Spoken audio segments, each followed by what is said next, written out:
Okay, I went a different route. I was originally going to put a spacer block in between. Instead, I went ahead and got some angle and attached it, and I went with that route. So here's what I got. So you can see I just put some angle. I had to drill the holes real close to the top because to hold my height, but that's okay. It fit in there. So that's all I need to do is put a couple flush head screws through here, through the angle, and then that'll be mounted in place. So that's the route I'm going to go with that. I got my counter this afternoon, way bigger than what I expected. I guess I didn't pay attention to the size of the dumb thing. So I don't know if I'm gonna actually use this or order a different one. So anyway, that's where I'm at. I'm gonna put a couple holes in on each side and bolt this plate. This plate is made out of the same stuff as the side material. So I'll have to update my model too. So anyway, that's gonna be it. Thanks for watching. Catch you later. Okay, continuing on with my coil winding machine, apparatus, tool. I worked on some of the parts here. I can show you what I got. Okay, so this is the little rider or bushing that goes into the hole up here. They're drilled and tapped to 1/2-20, and I went ahead and made the part. I put a not a nylon, but can't think of the material. Anyway, it's a plastic bushing material, and that gets threaded in over here on this side.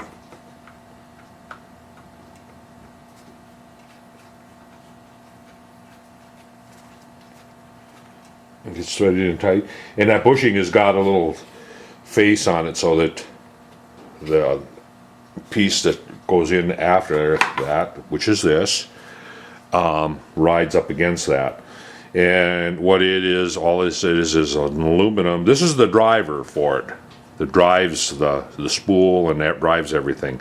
And basically it's a piece of aluminum that's knurled so that you can turn it with your finger, with a pin pressed in it with a shoulder on it. This is where the gear is going to get pressed on here. It has to be, actually it's not pressed together. I was going to do that, and if I did that I wouldn't be able to take it apart. So I put a set screw, a 440 set screw in there, so I can take this screw and take it apart. Otherwise, if I would have pressed that on, these three pieces would have to always be together then. This way I can still take it apart. I can just take and pull it.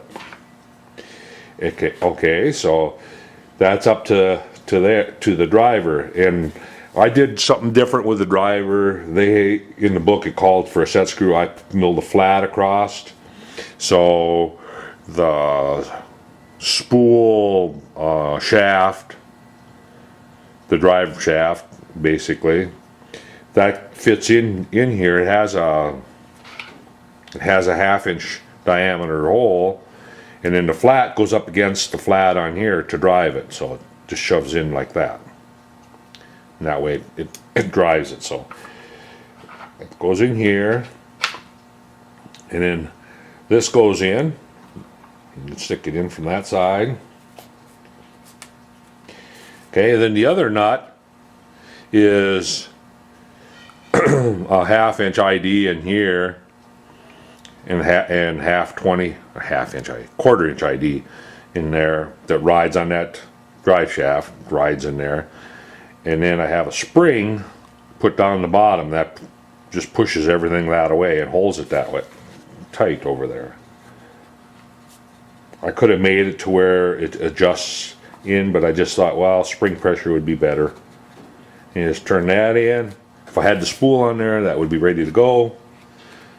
and then the gear train will get mounted over here, obviously.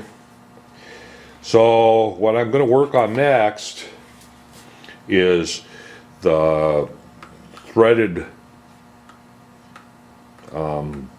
wire guide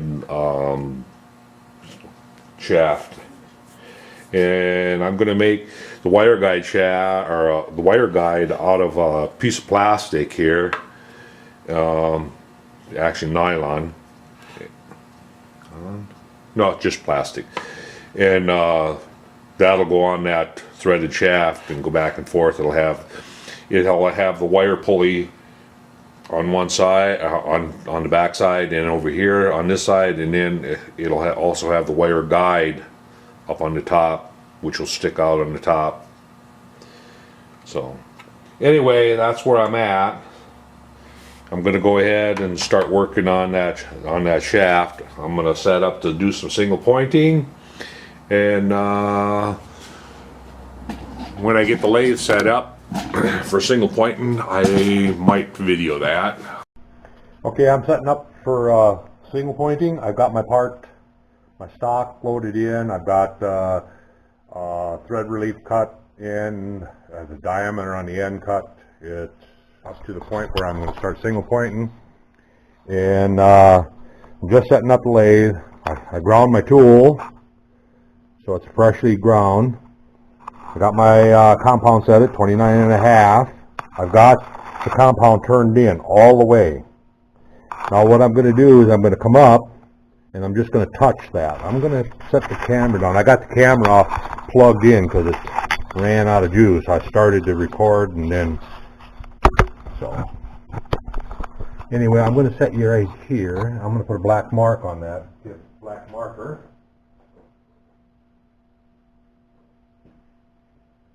And I'm going to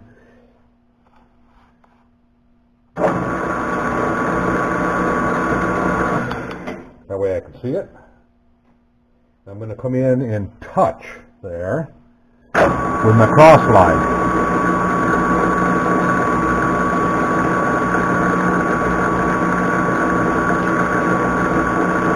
Right there. So now I'm going to zero out my cross slide. So what I did was I zeroed out my cross slide. I've got this turned all the way forward. I'm going to zero that out also, although I don't trust this one because it's loose and there is no, it's just like a spring loaded. And then I'm going to back, but I know it's at the end of the stroke. So now I'm going to back that out. Back it out one turn. And then I'm going to go in my thread depth, my whole thread depth. And I was looking at, okay, I'm going to shoot for 75% thread, so. Okay, so now I'm set. So I can come back and move over a little bit, turn it back on. I'm going to crank the compound in now until it touches.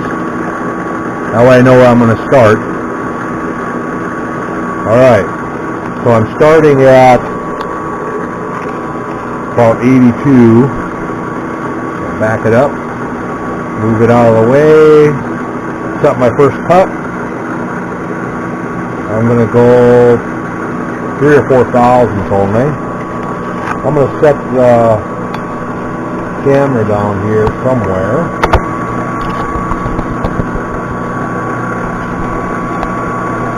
Kind of across kitty corner view. So now I'm going to wait for my thread dial to come down. I got my thread set, so I'm going to start on the 1.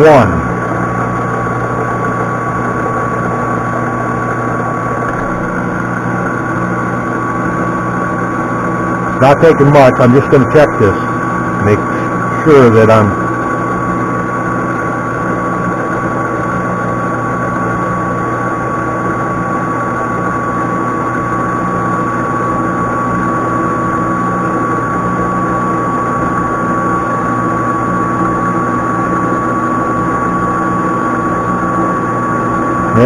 we're getting close to the thread release, and there it is.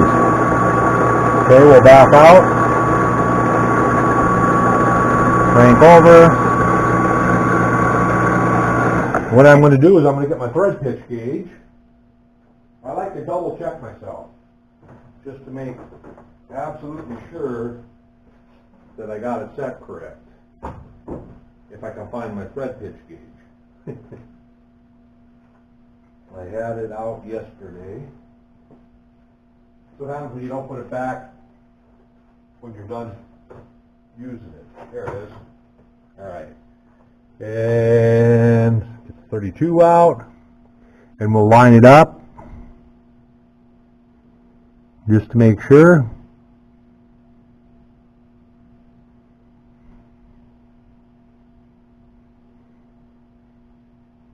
Looks right to me. Alright, so we'll go ahead. Now I'm going to move. That was like 85. I'm going to go take another 5 thou or so. Wait for my one to come around.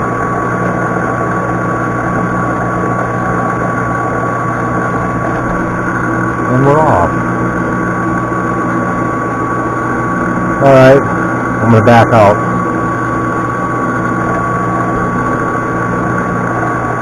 See, that's why I don't trust that collar. But obviously it moved on me.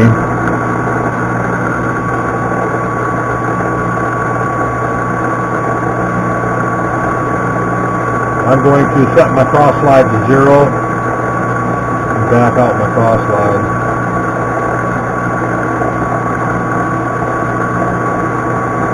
Alright, here we go again. Hopefully we'll be taking the 0 this time.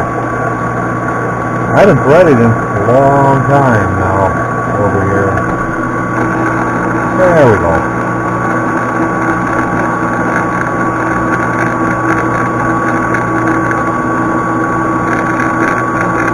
I like using the same number. I know you can use, on different threads you can use different numbers, but I've always used the same number on the thread dial. That way you're safe.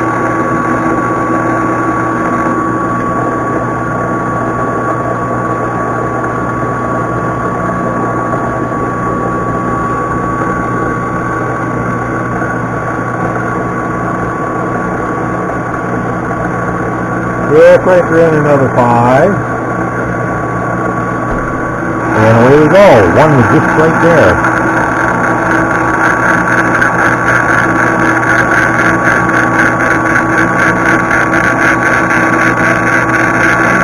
Hopefully it's not stringing too much in the middle. You might have to take a few free passes to get the thread right.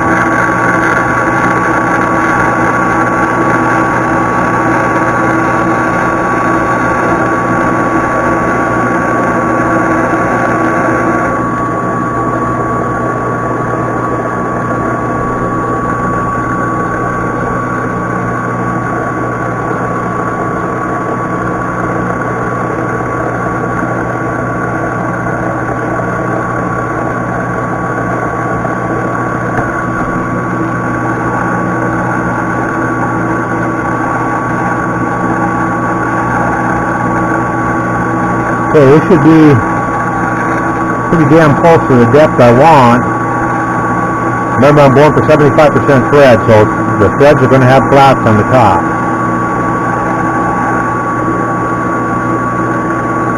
But I'm going to make a free pass after this one. And then we'll see.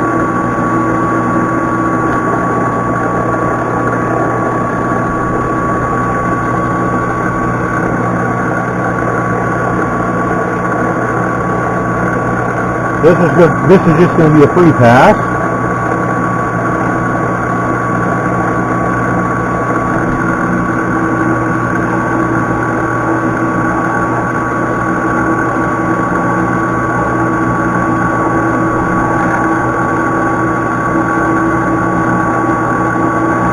I drilled and tapped a piece of plastic that I'm going to be using for a test gauge.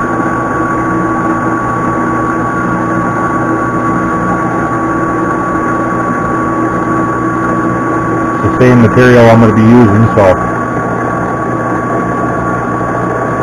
I'm just going to stop right there, and we're going to set the camera up a little bit.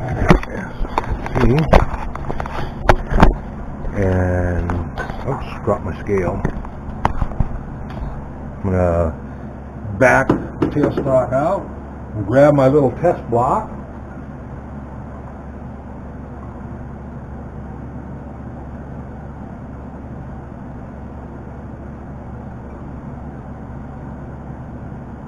It's a little bit tight.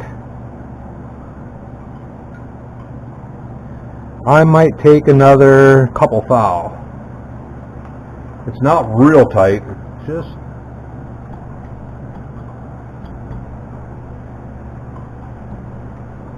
lock my tailstock, put a little pressure on it, back this out, scoot over the other end here, come back in. I'm just going to take a couple thou more. And wait for my one to come around.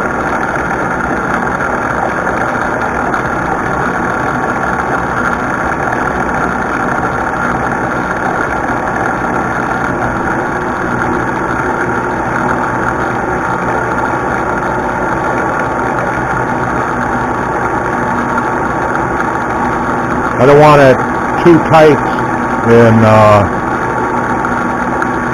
gears and gear crane and everything would have to work a little harder. I want it to run kind of a little bit on the free side, but I don't want it real loose though either.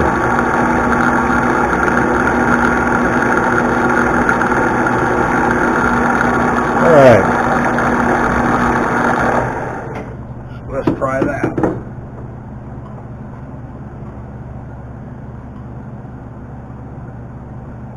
Oh yeah, there's just a slight little bit of friction there. I think we're going to call that good. Let's move this out of the way. Make sure it runs all the way through.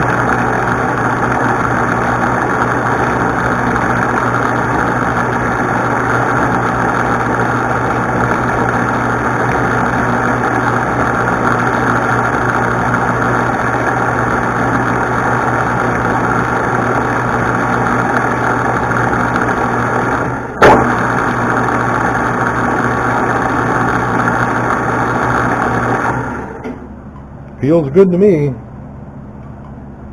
Wow. A little snug up there yet.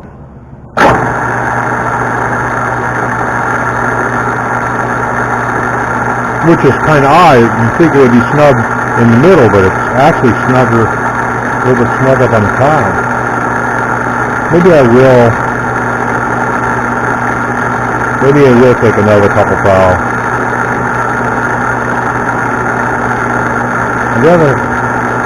I'd rather err on a little bit on the loose side.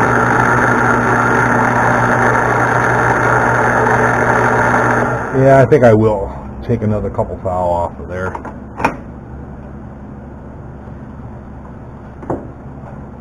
I don't want to take it out and then find out that it's a little too tight, because then you got to try to pick up the threads, and my eyes I'd have to get the magnifying glass out, and I especially like that.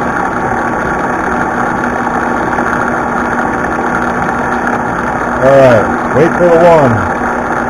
It just went by. That's okay. It don't take that long to come around.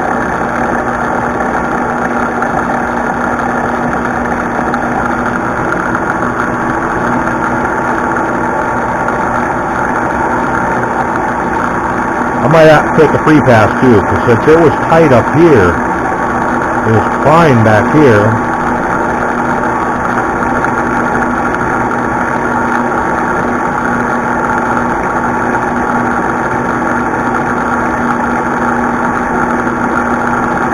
I'll take one free pass.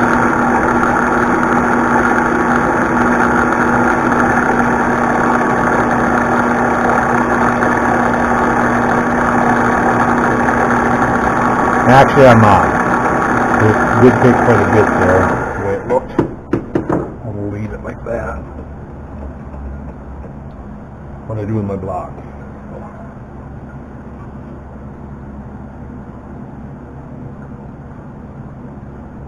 I think that's going to be fine.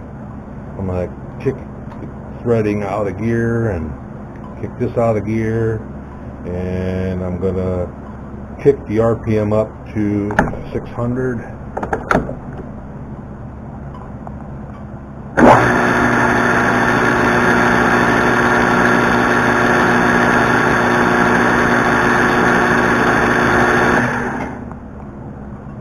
Just put a little bit of, I'm going to put a little oil on that. Although I really shouldn't need any oil. But I'm going to put a little silicone on it.